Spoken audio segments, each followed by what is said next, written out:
Let's jump to this story. We got this from Interactive Polls. Polymarket. Will Joe Biden drop out of the presidential race? In May, 13%. In June, 26%, 21%. July 2nd, 50%. So those who bought in May are very, very happy where they are right now. Now, here's the thing you got to understand about these betting markets. It's not like sports betting where you say, like, money line, I think so-and-so is going to win. They do, you get paid out. The way the betting markets work is that you'll go to the betting market. It'll say chance for Joe Biden to drop out 13 cents, or like Predict It does this. You'll say, okay, I'll buy 1,000 shares at 13 cents each. Then when it jumps to 50, you can sell all those shares. You profit. Mm-hmm. Or you hold onto them, hoping Joe Biden does drop out, and then you'll get $1 for every share you bought.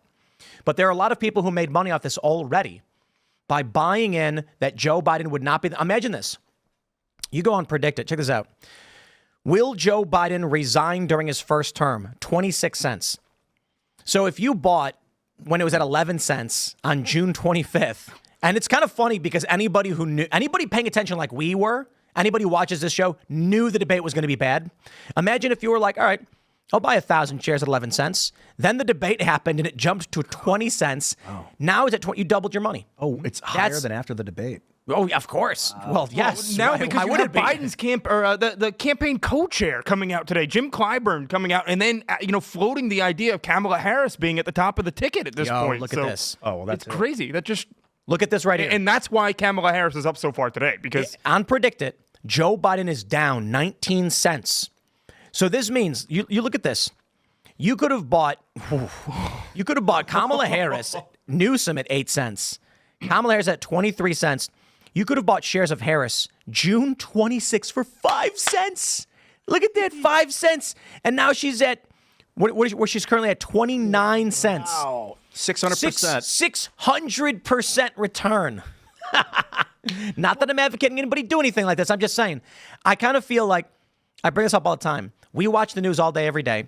We know what Nancy Pelosi is betting on. I'm like, I should trade stock. Right. Because I'm like, how am I missing these stories? We all knew the debate was going to be apocalyptic for Biden. We could have got in on that. Sorry, though, I had no idea it was going to be that bad. His voice, I don't know if you guys shocked back the moment? On this show, the first word out of his mouth, everyone went, whoa! I was flipping back and forth from you guys and Luke Rudkowski's show, but I had to keep the volume because I wanted to lock into the debate itself. And God, the moment his voice, it was another man. I'd never seen it before. I'd never seen. Well, that's when they immediately started dispatching people to start leaking. Oh, well, Biden has a cold. They came out and they started. He's had this cold for like 6 or 7 months now. I mean, if you heard him when he was speaking to the press in Paris during the D-Day Remembrance ceremonies, he had a really raspy, gravelly voice. It's been going on for a little while. And at the time, they were like, how dare you say that? It's crazy. That's fake information that there's anything wrong with his voice. I mean, the White House, they are there to serve Joe Biden. So the fact that they're lying to the American public to make him look better is not super surprising. We just don't love that. Mm-hmm. But then it was the media just parroted all the same information. There was no one saying like, no, I know that I heard that his voice is bad. I mean, one of the problems with him on stage the second he started talking is that we had this sort of thought that, well, maybe it's just like 90 minutes and he'll pull it together and he'll drink the Gatorade and whatever else they give him and he'll really come out strong. And it was weak from the get-go. Well, the bar was so low, too. The bar was so low because, honestly, I won't put you guys into it, but I set the bar really, really low based on just, tweeting about it and being like, there's just no way this is going to be, the debate of the century if you're a Trump fan. And it's like, and then coming into it, I'm like, okay, well, he just has to not be a corpse. And he's going to claim victory because that's all that anybody expected. But he couldn't even do that much. I think that's why the betting market was so, skewed toward Joe Biden staying in the race and such before. And then now it's... This is the news cycle from 2020. Stay alive, Joe Biden. Democrats need little from the frontrunner beyond his corporeal presence. Well, they're getting less than they needed. No. Exactly. When they were claiming it was cheap fakes, when we were calling out Joe Biden's failing health, they knew they were lying the whole time. That's why I'm saying this is part of the plan. CNN all of a sudden is like, oh, geez, that performance was terrible. They knew back in 2020 when The Atlantic wrote this. They knew the dude was on the verge of death. I'm wondering, did Jake Tapper not know? I mean, he was in the room with them like 30 feet away from the guy, so he must have been like just rocked to the core by how decrepit Joe had become. But like, Democrats believe their own propaganda. Right? They were not allowed to question Joe Biden's health, and they were told, well, he's fine. It's fine. And he really doesn't do that many interviews. So they were falling in line with the thing that they were being told. And I think that's sort of what got them into this mess. I think there are insiders who know how bad it is, and they were sort of hoping everyone would turn a blind eye, but it was so undeniable. And then everyone, including the voters, but a lot of people in the media, they believe that if the White House says Joe Biden's fine, he's fine. They believe their own propaganda. I still think Dana Bash and Jake Tapper were there to save him. I think they were still on his team, but it was so bad that they couldn't even do anything about it. I mean, you saw Dana Bash at points. I don't know if you guys saw this video or not, but there are times where she's on camera, like pointing to get his attention, to be like, no, look over here. Jake's asking a question. And, so they were actively trying. And they look stressed to me. They're professional news people, so they have a bit of a poker face. But there was a level of I don't think it was a comfortable position to be in. Right. And I think that was apparent to everyone. We talked about last night on the show when Joe Biden was trying to get off the stage after the debate. They didn't look shocked. This is not news to them. Like they've known this all along that Joe Biden's not in a good place. Like he's not fit. When he couldn't bend his knees and his wife had to hold his hand to get him down one step. I mean, I think the reality is there anything that Joe Biden could do in the next 3 weeks to really win back the confidence that he is shaken in the American? If I see him going for a jog and like talking normal, yeah. No, I was about to say golfing. If he goes golfing and really does whatever he said he was going to do. If he can get that 6 handicap again. If he beats Trump. Yeah. Trump-Biden golf tournament. That's where it's at. Wasn't that what Dave Portnoy said? He was like, forget this. It's settled on the golf course.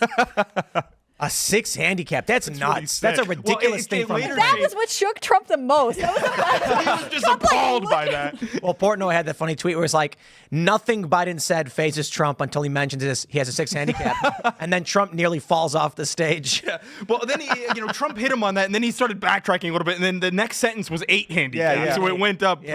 So not a 6, it was an 8. It became an 8 after even that. Even 8's crazy. Yeah, it is. It's crazy for me, and I grew up golfing. Yeah. Well, I love Trump's. 6. I've seen your swing. There's no way. Which I bet he has, But dude, there's so many videos of Biden trying to golf, and it's hilariously bad. Wow. We watch leftists freaking out when Trump was elected in 2016, but Trump, when he needs a lift, watches Joe Biden golfing, just to laugh at him. So I'm wondering if the news media now is all ramped up and afraid of Trump. And so they're like, Joy Reid seems very afraid. Literally, Rachel Maddow seems scared. But I wonder if the deep state is thinking maybe we can work with Trump actually now. He's into Israel. He's into the war machine. Maybe we can work with this guy. You're not getting that vibe? Oh, no, not at all. No. I think basically what I said earlier. I think they're just they're panicking right now, trying to throw Joe Biden out because they're afraid President Trump is going to win again. They're terrified of that. Terrified because it's not. I think this is a little bit different. Maybe they had some control during the first term, but there were so many things that were learned from that first term. I think that it's going to come in, and we're going to see a totally different second term from Trump, where he's going to. He's kind of at war with these people now, this deep state that did everything they could to destroy him the first go around. I think that this is a war. I think he's going to be, vindictive. And they keep throwing around. I hope too. He keeps saying revenge. He keeps saying vindictive, whatever else. They use that as a reason that we have to keep Trump out. But why wouldn't you be? I can't remember who tweeted. They said, I think it was Aaron McIntyre, Lord, give me the Trump the leftists have made up in their delusional minds. That's such a good line. It scares me if the way he does talk about, he doesn't obsessively talk about, I'm going to destroy the deep state and scatter it to the winds. I'm quoting Kennedy. Kennedy said he was going to shatter the CIA into 1 million pieces and something like that. You see what happened. He tried. So it's okay when Democrats say it then. So I hope that's why I want to get Don, maybe lay off the rhetoric, brother. You can still become president and be a little subversive about it. He did lay off the rhetoric, though. Yeah. When he was asked by Hannity, would you be a dictator? He says, only on day one, and that's to drill for oil and bring close jobs. The border. Close the border. And then they went, he says he's going to be a dictator. And then Trump's like, my retribution will be the success of this country and everyone will live well. And they're like, he proved it. Trump is not coming out saying he's going to bang an iron fist on the table and then destroy his enemies. They're making that up. That's why Aaron was like, Lord, give me. That's the it. Trump they've made up in their delusional minds. And it's the people in the media that are making it up. Trump's going to hire people like Bolton again. And we're going to get, in my opinion, a marginally good second term from Trump that will improve things in areas that we like. And there will be negative effects of his presidency, I'm sure. It's absurd to think he's going to walk in with a golden ticket, a golden brush, and everything's perfect. We're going to have some bad foreign policy, but I think we're going to have slightly better foreign policy. We're going to move towards peace, slightly away from war. We're going to see better trade agreements. We're going to see some inflation in some areas. The tariffs to start will probably be not so fun for people, but it will start to heal in a lot of ways. It is going to be a mixed bag, as it always would have been, because reform takes time. And I think Trump's going to give us incremental gains that we want to see. I get the feeling that the empire, and when I say that, I mean the British Empire. It's the only empire left. They shattered the Japanese Empire. They shattered the Ottoman Empire. It's the empire is the British Empire that the United States has been co-opted into since 1941. No. I got to pause you real quick. The U.S. military bases everywhere. The British Empire is a vassal state. I know. What do you even call it anymore? It's like a conglomeration at this point of God knows what. But I don't think they expected BRICS to do what it's doing. I don't think they expected it to take off like it's taken off. And I think they're desperate to solve this problem because it looks like they could lose and that the British Empire could be disseminated. No, but the British Empire was basically absorbed into the US Empire. Misusing the, exactly. It's more of a, because the emperor doesn't have any power. He's run by MI6. Like the CIA runs the United States. Yeah, Emperor Charles. But I truly believe they're concerned about BRICS, and maybe Trump's think the best the British solution. Empire shattered, and after World War II, the U.S. took over. The liberal economic order was created with the U.S. as the primary controlling body. NATO is a really great example of what this is. That's Cold War. And you look at, I was watching Fox News the other morning, and I'm talking to Allison, and they're mentioning all European U.S. military bases on high alert. And I was like, why do we have military bases all over Europe? Does Spain have military bases all over other people's countries? Does France? Does Germany? Why does the United States have military bases everywhere? Is this normal to the American people to be like, we just put our military bases in other people's countries? It was when we shattered the Japanese Empire. We put a base in Japan, and we shattered the German Reich. We took Europe in World War II. And Japan. We've occupied Germany since World War II, and we still are occupying Germany to this day. We occupied Japan since World War II, and we are still occupying them. Well, to be fair, Japan in the past several years, I believe under Trump, they finally got the right to rebuild their own army again. But we're still occupying South Korea. Mm-hmm. The United States is occupying all of these countries. Well, there's so many countries you haven't even heard of that they have troops in at this point. I believe it was Matt Gaetz that came out not too long ago and was like, why do we still have troops in Nepal? It's like, I have no idea. It's a great question. Why do we? Because they can't shrink the military at this point. They lose their grip on it. If they, they're not going to get their $800 billion a year if they're not spending it on this stuff. And the messaging is we are the world's police force. Exactly. Under this idea of peacekeeper, right? Everywhere needs us all the time, so we have to do this no matter what. And even when we're funding every side of a conflict, it's important that we have troops somewhere else. I mean, one of the things that bothered me today that Karine Jean-Pierre said was, a reporter was pressing her about the debate and some of the stuff that Biden had clearly lied about on stage.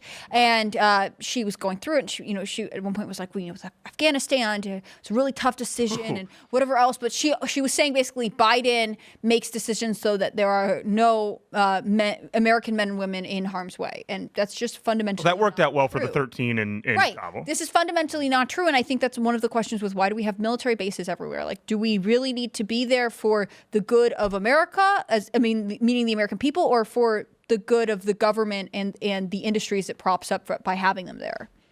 To me, those are actually different things now. Yeah, it's a good question because, what the Nazis did was pretty terrifying from my perspective right now is what I'm looking at. What the Japanese Empire did, that was pretty terrifying. That blitzkrieg they did through the Pacific, the annihilation of the Pacific American fleet, the conquest of the Philippines, all these crazy things that happened really fast too. So not having any defensive military capacity globally could allow for a nasty global provocation. So it is not the worst thing to have defensive structures all over the place, but at the same time, what's it costing us? That's what Alad Eliyahu says.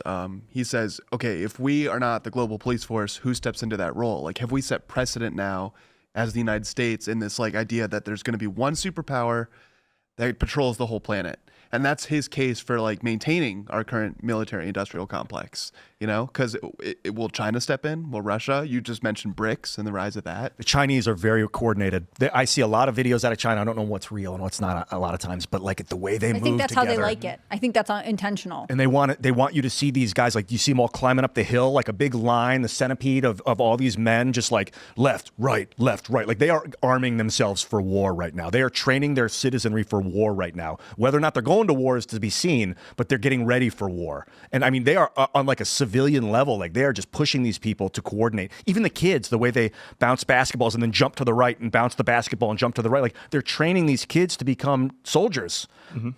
That would be my next guess, is that the Chinese would go in and try and become the military police. But they're like bureaucrats. They don't want conflict. I think they just want to defend themselves from the empire, as far as I mean, to me, all of this is fine and good, and we can talk about our presence, across the globe, but why is our border open? Why are we so bad at letting Chinese weather balloons, clearly a spy balloon, float across the country? Because it came in at 3 a.m. and it's fine if we think that we have a role. I'm happy to have that conversation, but ultimately, it seems like we put more effort into sort of keeping other countries stable than we do about doing the basics, aka locking our front door, aka closing our own border. I mean, this is one of the most egregious parts of the Biden administration, which is that they just completely lie about this all the time. Biden came in and took down all these Trump policies and then quietly rolled them back out when he just could not get illegal immigration under control. And even with the deals they're striking, they're trying to make it like there's a minimum level of illegal immigration. That's fine. It doesn't make any sense. And so,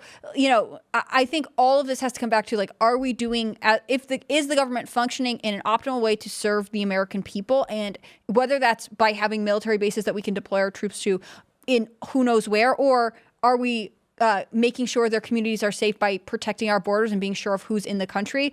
That has to be the priority before we say, well, what are we going to do about the rest of the globe? Like, we have to have a loyalty to our own people first. And I think that's what the Biden administration in particular doesn't want to talk about. They talk about our obligations to everyone else, but not to our own citizens. I'm very concerned with a conflict with Mexico, to be honest. Like, I hear people will mention it from time to time that we would go to war with Mexico. Sounds insane because we've been such a dominating force, but as a proxy, like the Chinese and the Russians would use the Mexican front as a proxy, and the cartels may play ball if they get pissed off enough at the American pressure to try and stop the drugs from coming, or the human trafficking from coming across.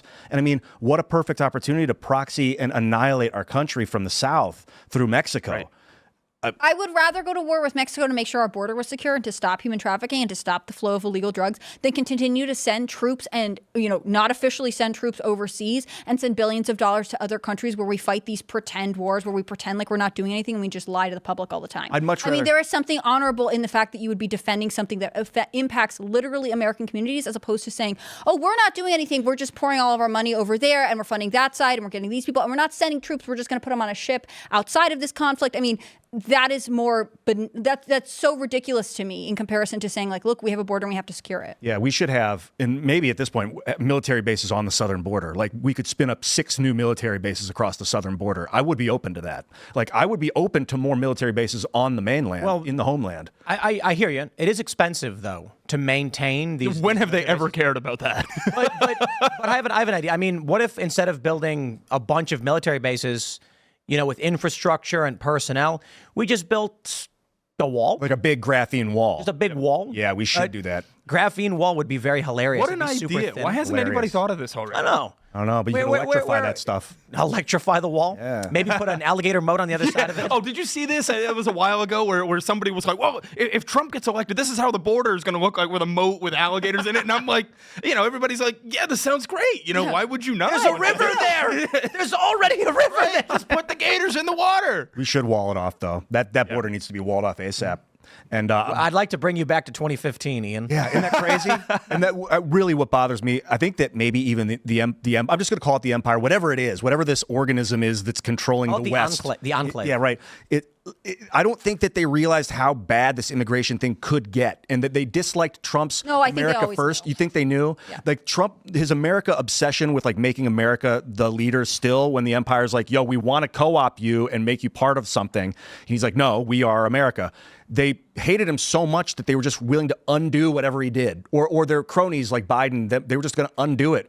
But then it got out of hand, and now like even Britain's suffering from mass immigration out of control. Illegal immigration in Europe and in the U.S. didn't start in 2015, and Trump sort of noticed it, right? This has been going on for years and years and years since the early 2000s. I mean, even probably before that, but it's been an ongoing problem in the U.S. And with some of the crises in the Middle East and some of the other issues, it's spread into Europe, and they have been experiencing it. But it didn't start yesterday. It didn't start 4 years ago. It started decades ago, and eventually it became so bad that you're seeing political parties be elected in European countries where they're saying, hey, we don't think this is okay. We think that we should cap migration. We think that we should have a strong national identity that says this is something worth preserving, and we can't just move in a new people. Because that's really the argument with illegal migration in the U.S., which is that Democrats will say, oh, yeah, the birth rate is collapsing and Americans aren't having their own children. But it's okay because we could just bring in a bunch of other people from somewhere else. Like anyone on the globe is interchangeable. Paris is no longer Paris. London is no longer London.